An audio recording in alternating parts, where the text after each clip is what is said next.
We are here at the HITLAB Innovator Summit with Cletis Earle. He works for a company called Citrix, which has actually been around for a long time. Yeah. But you come from one side of the business and then have now moved into kind of a new role. Tell us a little bit about that. Thank you. Yeah, I recently came over to Citrix about 6 months ago.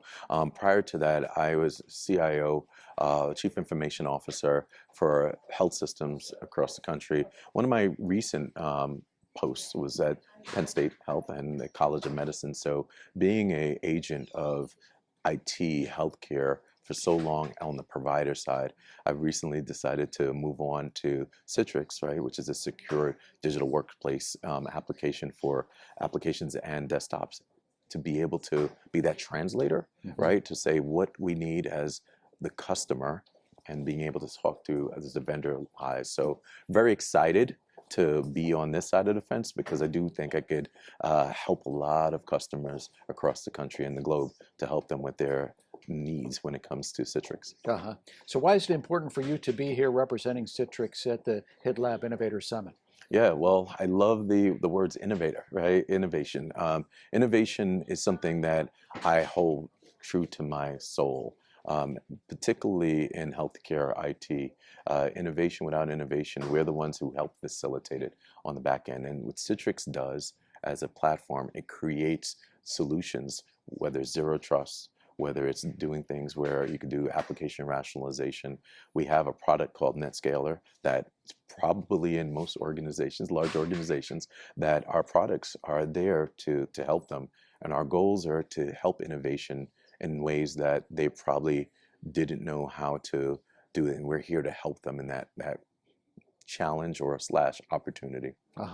So you've got kind of a big picture look at the system, but there are certain components that, it's like a car, and, axle breaks, you got to fix the axle, and maybe there's a better axle out there now, and is that kind of the approach? That's exactly it. Because what happened 30 years ago is not, in essence, going to translate for now and also in the future, particularly around AI and all of the other things, quantum computing coming down the pipe. Right. So you can imagine that you need to have an infrastructure that's going to be able to facilitate and accommodate all of those needs. So Citrix is inherently positioned to help, whether it's, again, eliminating zero trust methods. So again, having security tried and true, right? Being able to be protected that way, to being able to have, mergers and acquisitions down packed by having those tools to help them there. So again, we really have so many of these products that we're putting together and being able to help our clients and our customers take it to the next level. Yeah, but it's hard to stay on top of things in this space, Yes. because things are moving so rapidly, and yet you got a lot of frontline players here that you can interact with and say, hey, wait, you guys are doing this. Tell me more. Is that kind of the approach? That's exactly what's happening, and it's really cool to be here, to be able to speak to people from the various organizations. Met with folks from the federal government as well. ONC, having the discussion, having the dialogue, asking the questions, and being able to connect the dots to what Citrix is offering, and also what they can actually utilize. Not only the government, but because we do have a government branch, but just the general customers and a lot of these startup organizations. Because as you can imagine, startups, they're busy trying to push their narrative, right? Their direction. They may not be thinking about the strategic security elements associated, or building the secure infrastructure that's required for them to get to from good to great down the road. So the key here is for us to have those discussions to be able to say, okay, hey, we can help, right? We can help you in that way, as a partner. Well, not only that, but again, we use your experience, but somebody's got a great idea and they're positioning it in a certain way, and you would look at it and say, you might actually be better in this space over here. And move more quickly. Yeah, countless times I've had that discussion with people, right? Particularly if they're looking at penetrating a particular market, and I could clearly say this is what will help. This may not, or you may need to think about X, Y, Z as well on top of it. Again, just give them a different perspective.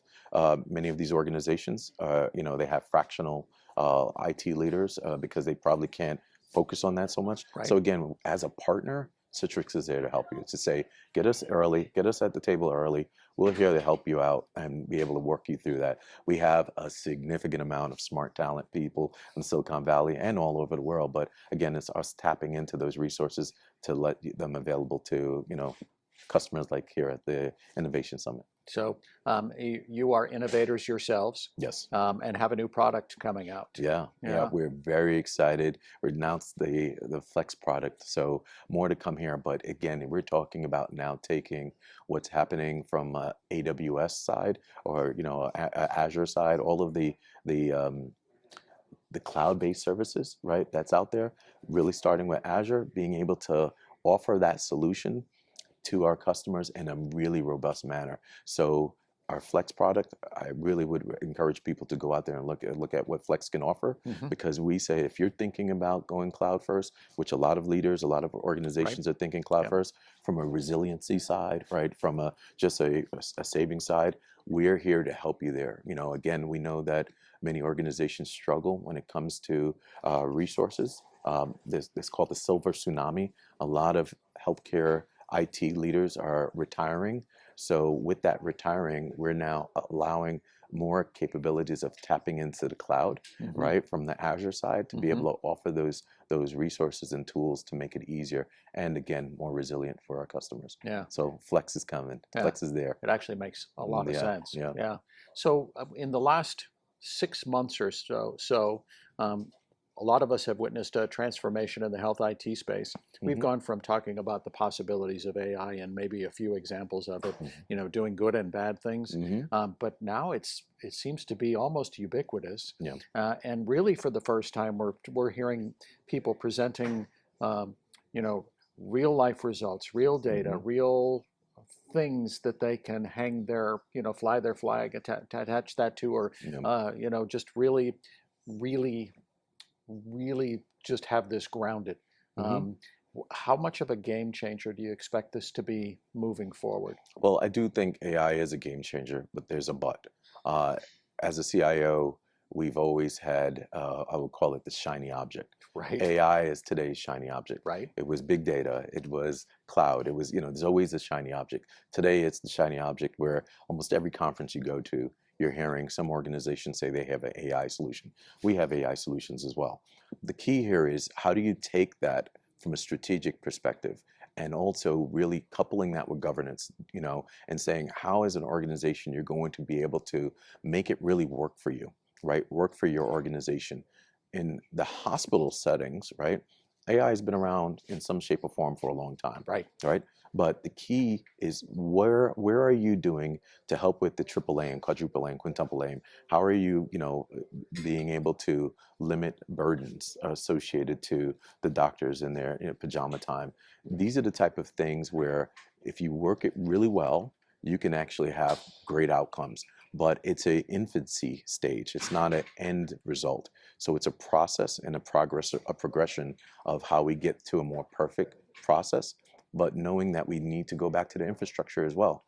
How do you put the base down to make sure that AI is going to be successful, not only 6 months from now, but several years from now? Right. And then when AI now starts to be coupled, and agentic models starts to be coupled with quantum, as that comes available, right, how are you putting in a topology that's going to be able to make it effective to your customers? Right. So that's the key. And customers being doctors, patients, nurses, everybody's your customer. So we just really need to understand that governance is key. And at Citrix, we do have tools to help you understand with your agentic side. What are you doing around agentic modeling? People are using all the versions, Claude, OpenAI, whatever it is. They use so many, Perplexity. You may need to have some level of control around that too. So there's solutions that we offer to be able to get those controls. So I'm really excited to, again, continue to come to the table with solutions that can help people thrive. Yeah. Words of caution are wise right now, I think. And, because we are dealing with a lot of unknowns, and the hiccups are very well documented, because that's kind of how the news cycle works. Yeah. But still, the revolution is underway, and it is. Here we go. Yeah, and you got to be careful, because at the end of the day, data for us in the healthcare industry is ideal. It's prime, right? It's threat actors pursue this data. It's the number one pursued data from malicious characters. And the problem with that, because we have everything, we have not only your social security, or we have all your biologicals, and then on top of it, we have your genetic information as well as your children's information. So it's extremely sought after in order for malicious characters or malicious threat actors. So the key here is, how do you put those guardrails around and some of those tools? We have solutions for and secure enterprise browsing solutions, so that you have a zero, a zero trust footprint. So I would really suggest people start looking at these terms. If you don't know it now, read up on it. Look at Citrix, how we're dealing with zero trust, how we're dealing with AI, and all the things in between. And at the end of the day, it's all about patient outcomes. It's all about outcomes and positive, not having harm. Because going back to the data, we have all the data. We have to protect it as if it is our own. Yeah. Well, Cletis, congratulations on the new job. Thank you so much. And the really rollout. Appreciate it. And appreciate you coming by. And 6 months from now, come back, tell us what's going on. Will do. Thank you. Thank you. Take care. All right.